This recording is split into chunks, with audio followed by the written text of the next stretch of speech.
Today on Inquirer,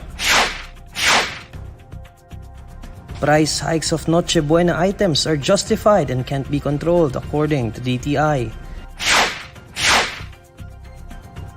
DBM releases 5.2 billion pesos for 9.8 million beneficiaries of targeted cash transfer.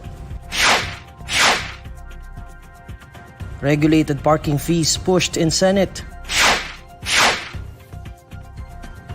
And consensus bill seeking 2-year mandatory NSTP and 4-year optional ROTC program presented at Senate.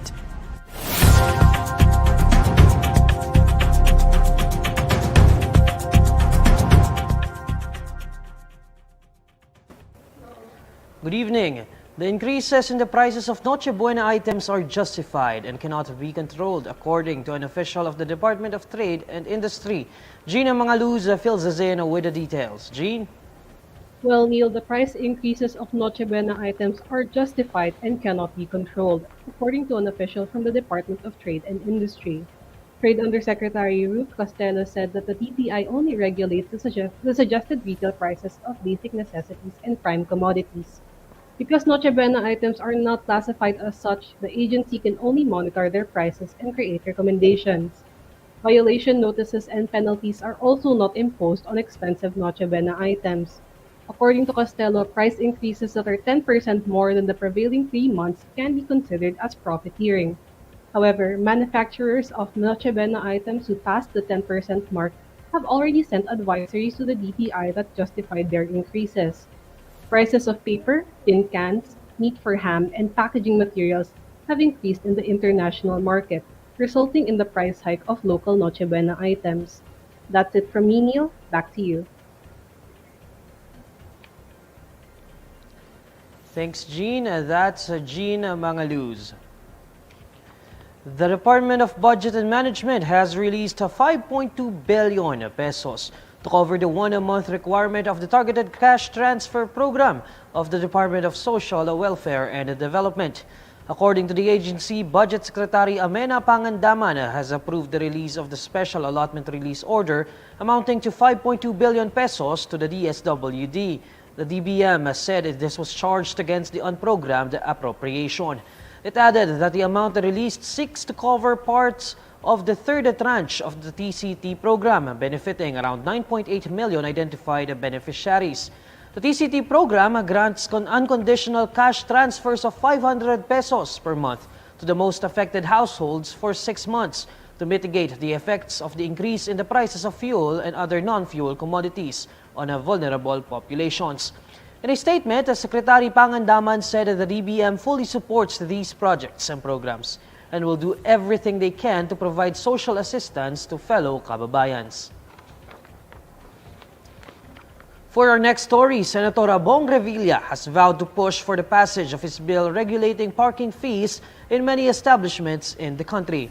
Revilla recently filed Senate Bill number 1463, which aims to fix parking rates in malls, supermarkets, restaurants, hotels, hospitals, schools, and dedicated parking facilities, among others.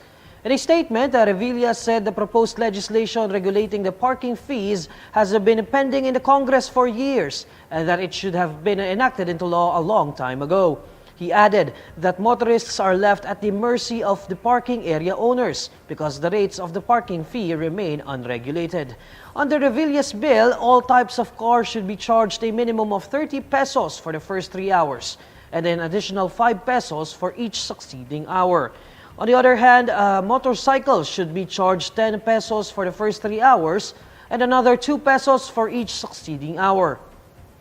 For overnight parking, Revilla's bill proposes 100 peso flat rate for all types of cars and 50 pesos for motorcycles.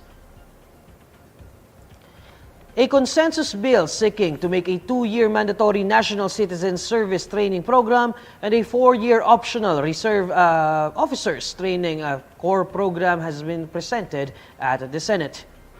Commission on Higher Education Director Spocky Farolan on Tuesday said that the consensus bill was crafted after a series of discussions.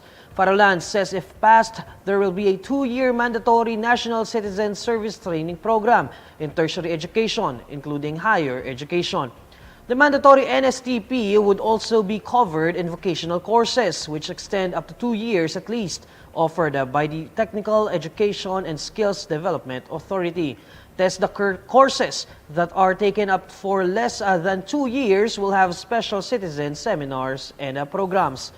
Farolan adds that the consensus bill also pushes for a 4-year voluntary ROTC program, which would be geared towards producing officers for the regular and reserve force.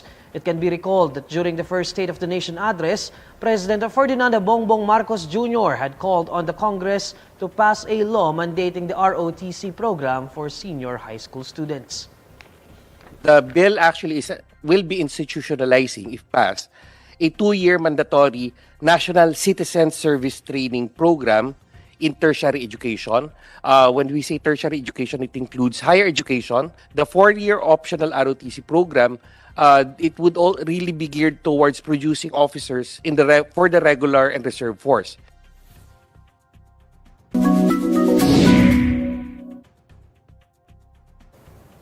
Alamin natin ang mainit na balita sa mundo ng showbiz kasama si Ervin Santiago ng Bandera. Ervin? Hi Neil at sa lahat ng mga kabandera natin all over the universe. Ito na nga ang latest Bandera Chika.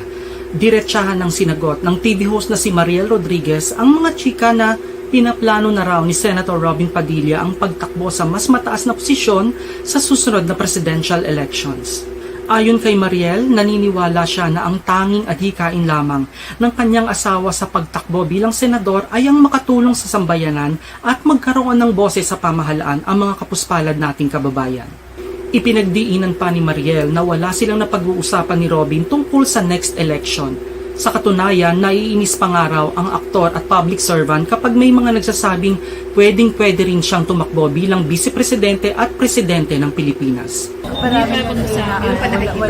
Wala kami pinag-uusapan na gano'n. Actually, pag yung mga iba, kunwari sinabi na, bakit may ano yan? Maggaganito pa tayo. Kunwari, parang tatakbo pa tayo sa ganito, sa next time. Kunwari yung mga iba, mga people lang sasabi sa kanya na naiinis yun. Ayaw niya na iisipin na ginagawa lang ito dahil nagpapabango tayo para sa susunod na walang ganon. I feel that Robin is doing really well.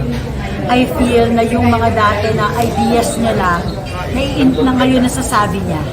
Sasabi niya sa kanila yung mga pinaglalaban niya na dati na mga indigenous, na mga maliliit na mga grupo, ngayon mas maipaglalaban niya. I don't know if he wants to do it, pero for me, kung ako, he's doing really well, and when he speaks, he owns it, yung sinasabi niya. So, I feel na hindi ba natin masabi na right, kasi matagal to be able to make a difference, matagal, pero he's already 1 foot in. So hindi hindi naman ganoon yun kabilis eh. So kailangan para totoong magawa yung ma-penetrate yung gusto, it will take more time. So for me, he might have to do it some more to be able to really. At yan ang Bandera Chika natin for today. Thanks, Neil. Maraming salamat, Ervin. And these are the stories you need to know today. I'm Neil Mercado. Follow INQUIRER.net on Facebook, Twitter, YouTube, TikTok, Instagram, and Reddit. For more stories, visit INQUIRER.net. Good evening.